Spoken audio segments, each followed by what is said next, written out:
ساری تعریفیں سزاوار اس ذات لم یذل و لا یزال کے لیے جس کا تخت عظمت و جلال و بساط علم و حکمت ہمیشہ سے آراستہ ہے اور ہمیشہ آراستہ رہے گی۔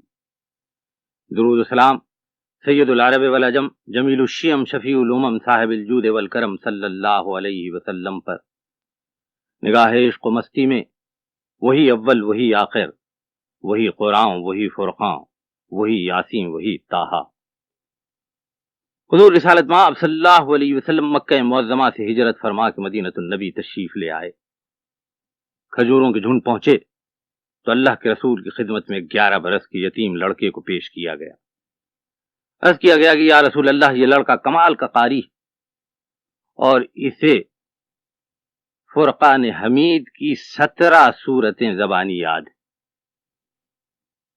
حضور اکرم صلی اللہ علیہ وسلم نے شفقت و رحمت و رافت سے اس یتیم لڑکے کی طرف نظر اٹھائی اور ارشاد فرمایا کہ کوئی سورت مجھے سناؤ۔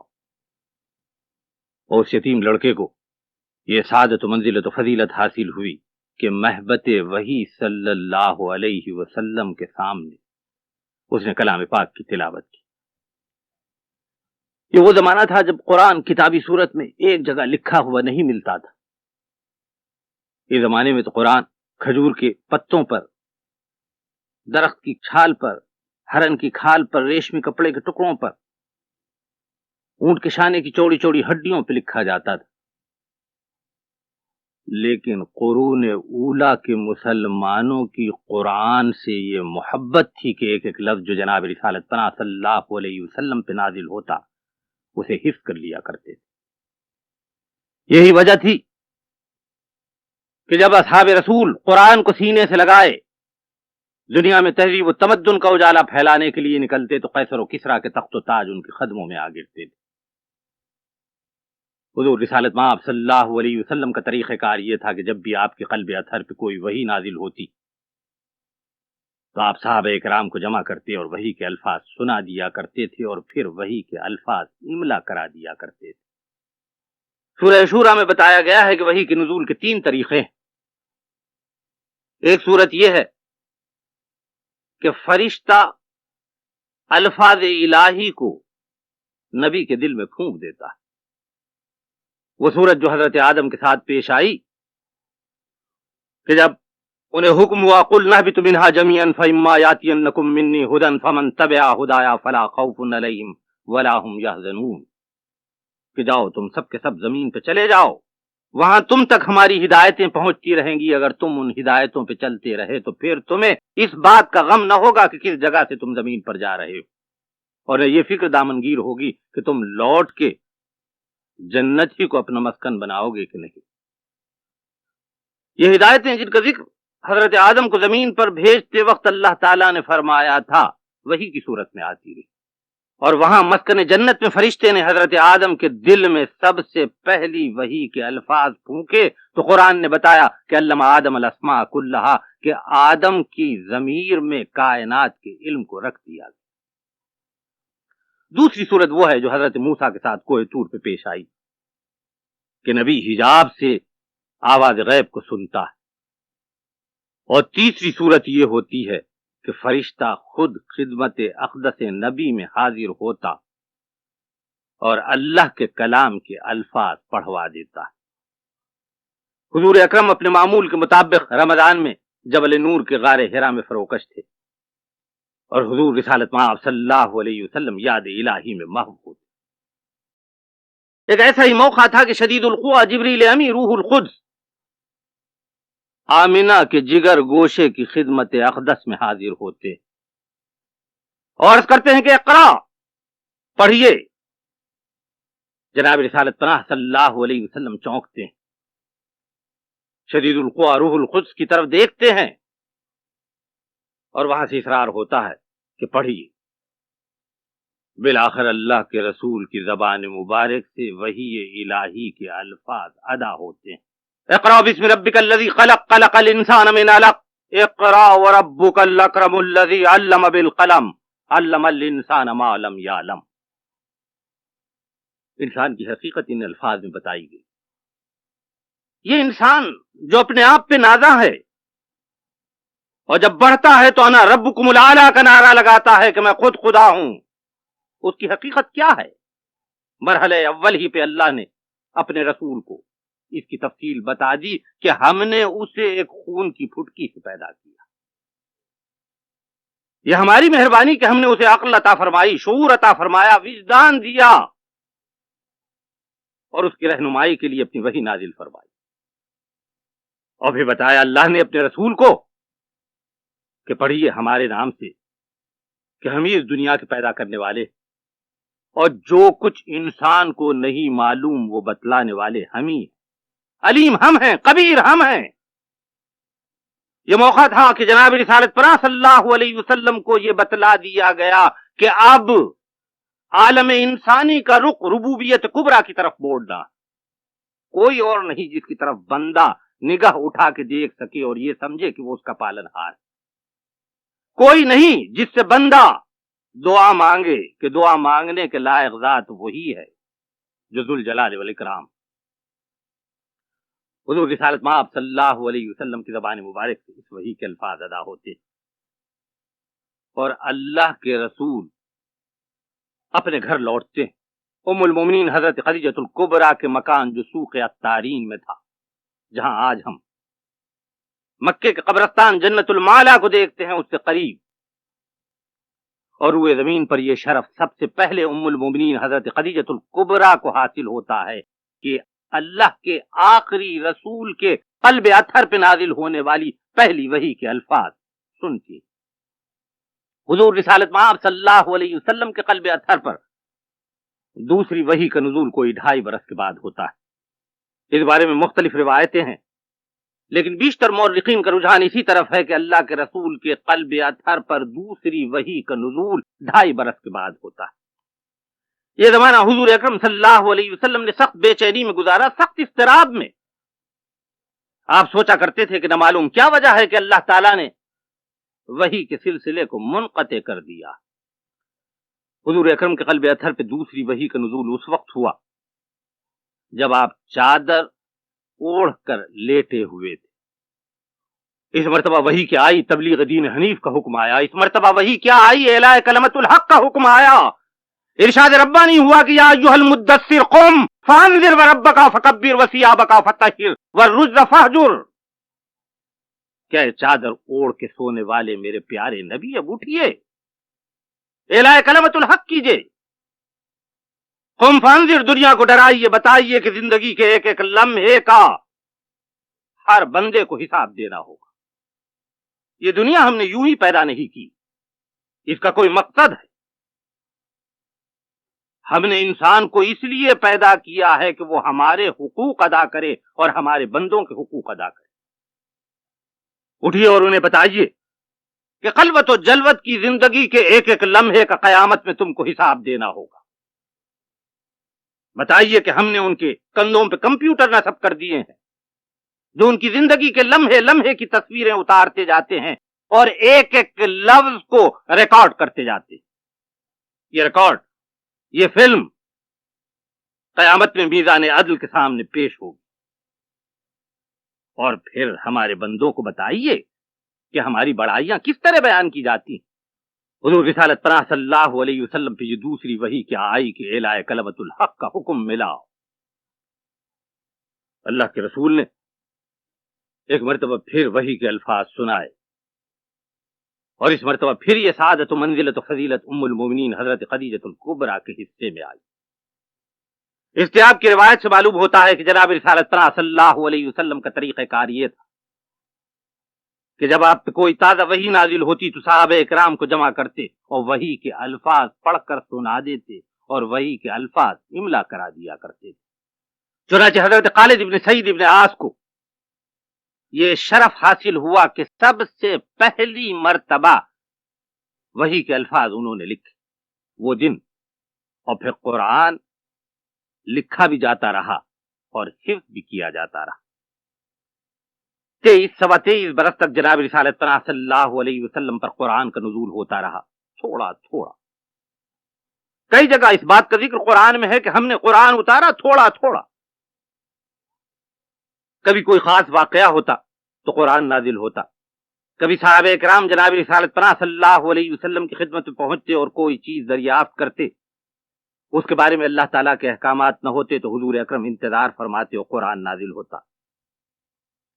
ایک وقت میں اللہ کے رسول کے قلب اطہر پر زیادہ سے زیادہ 50 آیتیں نازل ہوئی ہیں، اور وہ سب کی سب سورہ والمرسلات میں موجود ہیں۔ حضور اکرم صلی اللہ علیہ وسلم پر تمام و کمال نازل ہونے والی پہلی سورت سورہ فاتحہ تھی۔ کبھی ایسا بھی ہوا ہے کہ جناب رسالت پناہ صلی اللہ علیہ وسلم کے قلب اطہر پر 2 سورتیں بھی نازل ہوئی، یہ معوذتین ہے، قل اعوذ برب الفلق اور قل اعوذ برب الناس۔ صحیحین کی روایت ہے مسلم و بخاری کی کہ 4 صحابہ کرام ایسے تھے جنہیں یہ شرف حاصل تھا کہ اللہ کے رسول کی زبان مبارک سے سن کر پورا کا پورا کلام اللہ انہوں نے حفظ کیا تھا۔ یہ 4 صحابہ کرام تھے حضرت معاذ بن جبل اور وہ 11 برس کا یتیم لڑکا جو جناب رسالت پناہ صلی اللہ علیہ وسلم کی خدمت اقدس میں اس وقت پیش ہوا جب اللہ کے رسول کھجوروں کے جھنڈ کی طرف ہجرت کر کے آئے، یعنی حضرت زید بن ثابت، جنہیں مدنی زندگی میں بیشتر وحی کی کتابت کا شرف حاصل ہوا۔ تیسرے صحابی حضرت ابی بن کعب تھے اور چوتھے حضرت ابو زید۔ اگر طبقات ابن سعد اور بلازری کی روایتوں کو بھی سامنے رکھا جائے تو معلوم ہوتا ہے کہ 3 اور صحابہ کرام تھے جنہیں یہی شرف حاصل ہوا تھا کہ قرآن اللہ کے رسول کی زبان مبارک سے سن کر انہوں نے حفظ کر لیا تھا۔ یہ تھے حضرت ابو درداء، حضرت عبداللہ ابن سلام اور حضرت عبداللہ ابن مسعود۔ تمام خلفائے راشدین حافظ کلام اللہ تھے۔ ام المومنین حضرت عائشہ صدیقہ حافظ کلام اللہ تھی، ام المومنین حضرت حفصہ حافظ کلام اللہ تھی، ام المومنین حضرت ام سلمہ حافظ کلام اللہ تھی، اور مدینے میں عورتوں کی مسجد کی امام ام ورقہ بنت عبداللہ ابن نوفل حافظ کلام اللہ تھی۔ حضور رسالت مآب صلی اللہ علیہ وسلم یتلو علیہم آیاتک کا منصب ادا کرتے تو صحابہ کرام گوش پر آواز رہتے تھے۔ حضور اکرم رمضان کے مہینے میں مسجد نبوی میں اعتکاف فرمایا کرتے تھے۔ 10 دن اللہ کے رسول اعتکاف فرماتے، اور ان 10 دنوں میں جتنا قرآن اس وقت تک نازل ہو گیا ہوتا آپ اسے ورد کیا کرتے تھے۔ یہ حقیقت ذہن میں رکھیے کہ کلام اللہ کے سب سے پہلے حافظ اللہ کے رسول۔ سورہ اعلیٰ میں ارشاد ربانی ہوتا ہے سنقرئک فلا تنسى الا ما شاء اللہ کے ایک مرتبہ اے رسول ہم آپ کو پڑھا دیں گے تو کبھی ایسا نہیں ہوگا کہ آپ کے ذہن سے کوئی لفظ محو ہوگا۔ حضور اعتکاف فرماتے تو جتنا کچھ کلام الہی نازل ہو گیا ہوتا اسے ورد فرمایا کرتے تھے، اور سننے والے ہوتے تھے جبریل امی۔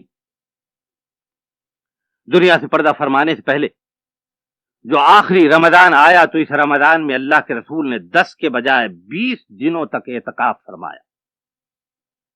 پہلے 10 دنوں میں جب اللہ کے رسول نے پورے قرآن کا ورد کر لیا تو آپ نے چاہا کہ دوسری مرتبہ کلام اللہ کا ورد کرے۔ اس موقع پہ ارشاد ہوا کہ زید ابن ثابت کو بلایا جائے۔ زید ابن ثابت آئے تو اللہ کے رسول نے ان کے سامنے کلام اللہ کی تلاوت شروع کی۔ اب اس وقت سننے والے 2 تھے، ایک زید ابن ثابت اور ایک شدید القوا جو وحی الہی جناب رسالت پناہ صلی اللہ علیہ وسلم تک پہنچایا کرتے تھے۔ حضرت ابو بکر کے دور میں جنگ یمامہ ہوئی اور اس لڑائی میں 70 حافظ مورخین کے کہنے کے مطابق شہید ہوئے۔ امام عینی شارح بخاری کہتے ہیں کہ 700 حافظ شہید ہوئے۔ عینی پائے کے مورخ بھی ہیں اور بہت بڑے محدث بھی، اس لیے زیادہ صحیح تعداد حافظوں کے شہید ہونے کے بارے میں 700 ہی معلوم ہوتی۔ جنگ یمامہ میں مسلمانوں کو فتح ہوئی تو ایک مرتبہ حضرت عمر فاروق اپنے ایک ساتھی کے پاس گئے، انہیں کلام اللہ کی ایک آیت کی تلاش تھی۔ جب ان کے گھر پہنچے تو معلوم ہوا کہ وہ تو اللہ کی راہ میں شہید ہوئے جنگ یمامہ میں۔ وہاں سے چلے تو حضرت عمر فاروق کے ذہن میں ایک بات آئی. سیدھے حضرت ابو بکر کی خدمت میں پہنچی اور عرض کیا کہ اے خلیفۃ الرسول، کیا یہ مناسب نہیں کہ کلام اللہ کو 2 دفتیوں میں ایک جگہ جمع کر دیا جائے؟ حضور رسالت پناہ صلی اللہ علیہ وسلم کے دور میں کلام اللہ کے ایک ایک لفظ کو لکھ کر مسجد نبوی کے منبر پر محفوظ رکھ دیا گیا تھا. اس نسخے کا نام تھا مختلف تھیلوں میں مختلف چیزیں تھیں جن پہ کلام اللہ کی آیتیں تمام و کمال لکھی ہوئی تھی. سوال صرف اس بات کا تھا کہ 2 دفتیوں میں جب قرآن حکیم کی آیات کو لکھا جائے تو ان کا تسلسل کیا ہوگا؟ جناب رسالت پناہ صلی اللہ علیہ وسلم نے جب حضرت زید ابن ثابت کے سامنے کلام اللہ کی تلاوت فرمائی تھی تو بتلا دیا تھا کہ ترتیب کیا ہوگی. چنانچہ حضرت ابو بکر صدیق کے ذہن میں حضرت عمر فاروق کے کہنے کے مطابق جب یہ خیال آیا تو انہوں نے زید ابن ثابت کو طلب کیا. بخاری کی روایت کہ حضرت ابو بکر صدیق نے زید ابن ثابت سے کہا، کیا یہ مناسب نہ ہوگا کہ اب کلام اللہ کو 2 دفتیوں میں جمع کر دیا جائے؟ حضرت زید ابن ثابت بیان کرتے ہیں کہ خلیفۃ الرسول کا یہ ارشاد سن کر میں سوچتا رہا کہ کیا یہ مناسب ہوگا بھی کہ نہیں، اور بالآخر اللہ تعالیٰ نے میرے سینے کو کھول دیا اور جو بات حضرت ابو بکر نے فرمائی تھی وہ میرے سمجھ میں آئی. جب حضرت زید ابن ثابت نے اپنی آمادگی کا اظہار کیا تو حضرت ابو بکر صدیق نے صحابہ کرام کو ایک جگہ جمع کیا. امرہم شورا بینہم، حکم خداوندی ہے کہ ہر معاملے میں اور امت کے ہر معاملے میں بالخصوص ایک دوسرے سے مشورہ کرو. مشورہ کرنے کے لیے حضرت ابو بکر صدیق نے طلب کیا حضرت ابی ابن کعب کو، عبداللہ ابن مسعود کو، عبداللہ ابن زبیر کو، حضرت طلحہ کو، سعد ابن ابی وقاص کو، حذیفہ کو، سعد ابن عبادہ کو، عبادہ ابن صامت کو، حضرت ابو درداء کو، حضرت ابو ہریرہ کو، زید ابن ثابت کو، ابو موسیٰ اشعری کو، حضرت عبداللہ ابن عباس کو، حضرت عمر ابن عاص کو، اور خالد ابن ولید اور ابن صائب کو. اور ان سب کے سامنے اس مسئلے کو رکھا گیا اور سب نے اس خیال کو پسند کیا. 72 حافظوں کی ایک کمیٹی حضرت ابو بکر صدیق نے ترتیب دی. حضرت زید ابن ثابت کو اس کا کنوینر مقرر کیا اور حضرت ابی ابن کعب کو اور خالد ابن سعید ابن عاص کو، جنہیں پہلی وحی کی کتابت کا شرف حاصل ہوا تھا، ان کا شریک کار بنایا. اور تمام عالم اسلام میں اس بات کی منادی کرا دی گئی کہ جس نے اللہ کے رسول کی زبان مبارک سے سن کر کلام الہی کی آیتوں کو لکھ رکھا ہو وہ اس کمیٹی کے سامنے پیش ہو. 2 افراد پیش ہوتے، حلف اٹھاتے اور کہتے کہ ہم نے اللہ کے رسول کی زبان مبارک سے یہ آیتیں سنی اور انہیں حفظ کیا. پیش ہوتے اور کہتے کہ ہم نے اللہ کے رسول کی زبان مبارک سے یہ آیتیں سنی اور لکھ لیں. اس طرح کلام اللہ کے لفظ کو جمع کیا گیا اور یہ کتاب 2 دفتیوں میں مرتب ہو گئی. تاریخ میں اسی کو مصحف صدیقی کے نام سے یاد کرتے ہیں. جب حضرت عثمان کے دور میں آذربائیجان پر مسلمانوں کا قبضہ ہوا تو حضرت حذیفہ ابن یمان نے حضرت عثمان کو لکھ بھیجا کہ اب الحمدللہ اسلام ایسے علاقوں میں پھیل رہا ہے کہ جہاں کہ لوگوں کی زبان عربی نہیں ہے، اس لیے آپ فوراً ایک مستند نسخہ یہاں بھیجیں اور اس بات کا انتظام کریں کہ یہاں کے لوگ کلام اللہ صحیح تلفظ کے ساتھ پڑھ سکیں. اور حضرت عثمان نے مصحف صدیقی کی نقلیں کرائیں اور اسلامی مملکت کے تمام صوبوں میں ایک ایک نسخہ بھیج دیا. قرآن حکیم کی ایک مختصر سی تاریخ ہے کہ کس طرح قرآن حکیم جناب رسالت پناہ صلی اللہ علیہ وسلم کے قلب اطہر پہ نازل ہوتا رہا. صحابہ کرام نے اسے حفظ کیا اور لکھ رکھا، اور آج ہمیں 2 دفتیوں میں کلام الہی کے ایک ایک لفظ کو پڑھنے کی سعادت حاصل ہو رہی. قرآن ایک خاص مقصد سے اتارا گیا ہے. اس نے ایک عقیدے کی تعلیم دی ہے، ایک تحریک شروع کی ہے اور ایک جماعت بنائی ہے. عقیدہ توحید ہے کہ اللہ ایک ہے، وہی پالنہار ہے، وہی پروردگار ہے، وہی قانون حیات کا عطا فرمانے والا ہے، وہی دستور زندگی دینے والا ہے، وہی رب العزت، وہی رب ذو المنن ہے، وہی سب کچھ، اس سے پہلے کچھ نہیں تھا، اور جب یہ دنیا ختم ہو جائے گی تو اس کے سوا کچھ باقی نہیں رہے گا۔ اور اس نظام میں سب سے پہلے ہمیں یہ بتایا گیا کہ جناب رسالت پناہ صلی اللہ علیہ وسلم، ابو القاسم محمد صلی اللہ علیہ وسلم اللہ کے رسول ہیں، اور آخری رسول، آخری کتاب ہدایت جسے ہم قرآن کہتے ہیں، آپ ہی کے قلب اطہر پہ نازل ہوئی۔ اب وہی کا وہ سلسلہ جسے بھیجنے کا وعدہ اللہ تعالیٰ نے حضرت آدم کو زمین پر بھیجتے وقت آدم اور فرزندان آدم سے فرمایا تھا، اب ختم ہوا۔ یہ تحریک ہمیں بتاتی ہے کہ ہمارا قبلہ کعبۃ اللہ ہے۔ یہ تحریک ہمیں بتاتی ہے کہ عبادتوں کا نظام کیا ہے۔ یہ تحریک ہمیں بتاتی ہے کہ ہم اس دنیا میں کس لیے آئے ہیں۔ یہ تحریک ہمیں بتاتی ہے کہ حقوق اللہ اور حقوق العباد کیا ہیں۔ یہ تحریک ہمیں بتاتی ہے، یعنی قرآن اس تحریک کے نام سے ہمارے سامنے یہ رکھتا ہے کہ ہمارا نظام سیاسی کیا ہوگا، ہمارا نظام معاشی کیا ہوگا، ہمارا نظام معاشری کیا ہوگا۔ یعنی قرآن اس تحریک کے ذریعے سے دنیا کے سامنے یہ بات رکھتا ہے کہ اللہ کو ایک ماننے والوں کا نظام سیاسی کیا ہوگا، ان کے مملکت کی تشکیل کس طریقے سے ہوگی، شورا کیا چیز ہے، حکومت اللہ تعالیٰ کی نیابت ہے، قانون اللہ تعالیٰ کی طرف سے عطا ہوا ہے، اور یہ قرآن ہمیں حکم دیتا ہے کہ جو کچھ رسول دے وہ لے لو، اور جس سے رسول منع کر دے اس سے رکے رہو۔ یہی نظام اسلام، اور وہ جماعت جو قرآن بنانا چاہتا ہے وہ مسلم برادری۔ امت کا تصور سب سے پہلی مرتبہ قرآن کے ذریعے سے انسانیت کے سامنے پیش ہوا، اس سے پہلے کبھی یہ تصور صحف ابراہیم و موسیٰ میں نہیں آیا تھا، نہ ان سے پہلے کے صحائف میں۔ قرآن جس کے بارے میں خود اللہ تعالیٰ کے الفاظ ہیں کہ الف لام را کتاب انزلناہ الیک لتخرج الناس من الظلمات الی النور باذن ربہم الی صراط العزیز الحمید۔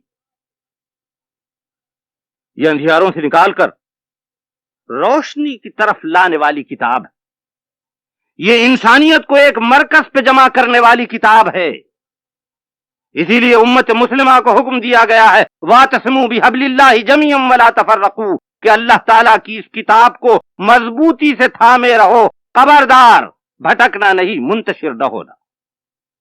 جماعتی زندگی کا جو تصور اسلام نے دیا ہے، اور مسلم برادری کے جس تصور کو قرآن آگے بڑھاتا ہے، وہ ساری انسانیت کو ایک رشتے میں پرو دیتا ہے۔ یہاں کالے گورے کی کوئی تمیز نہیں، یہاں جغرافیائی حدود کا کوئی فرق نہیں، یہاں زبان و نسل کی کوئی تمیز نہیں، یہاں دین کا رشتہ ہے جو سب کو ایک گرہ میں باندھ لیتا ہے۔ بدر نے یہی بتایا، احد نے یہی بتایا، خندق نے یہی بتایا، اور جناب رسالت پناہ صلی اللہ علیہ وسلم نے انسانیت کو یہی پیغام دیا ہے کہ اگر تم قرآن کو تھام لوگے تو ظلمت سے، اندھیاروں سے نکل کر صراط مستقیم کی طرف گامزن ہو جاؤ گے۔ قرآن جو تمہیں بتاتا ہے کہ تسخیر کائنات کس طرح کرنا ہے، قرآن جو تمہیں بتاتا ہے کہ حصول علم کے لیے کیا کوششیں کرنی ہیں، قرآن جو تمہیں بتاتا ہے کہ جینے کا سلیقہ کیا ہے، قرآن جو تمہیں بتاتا ہے کہ تمہیں کس طرح دوسروں کی زندگیوں کو بنانا اور سنوارنا ہے، قرآن جو ہمیں بتاتا ہے کہ کس طرح ہمیں اپنے آپ پہ گرفت رکھنی، کس طرح اپنے اخلاق کو، کردار کو بنانا ہے، تاکہ جب وہ وقت آئے گا جب قم فانذر کی تعبیر میں اللہ تعالیٰ میدان حشر میں ہماری زندگی کے ایک ایک لمحے کا حساب لے گا، تو ہم کہہ سکیں کہ اللہ کے رسول نے یتلو علیہم آیاتک کا منصب پوری طریقے سے ادا کیا تھا، اور معلم کتاب و حکمت نے قرآن کے ایک ایک لفظ کی حکمت ہمیں سمجھا دی۔ حکم ہے کہ دیکھو، ہم نے یہ دستور حیات، یہ کتاب زندگی تمہارے درمیان اس لیے رکھی ہے کہ تم اسے پڑھو اور بار بار پڑھو۔ حکم ہے کہ فکر کرو، سوچو اور بار بار سوچو، تاکہ تمہیں یہ معلوم ہو کہ تخلیق کائنات کا مقصد کیا ہے، تخلیق انسانی کا مقصد کیا ہے۔ اگر تم فکر کرتے جاؤ گے تو آدم کے ضمیر میں کائنات کا تمام علم جو ہم نے پنہا رکھا ہے وہ ہر مومن کے قلب پر ہم آشکارا کر دیں گے۔ اسی لیے اقبال نے کہا تھا کہ گر تمہیں خواہی مسلمان عزیزتن نیست ممکن جز بقرآن عزیزتن۔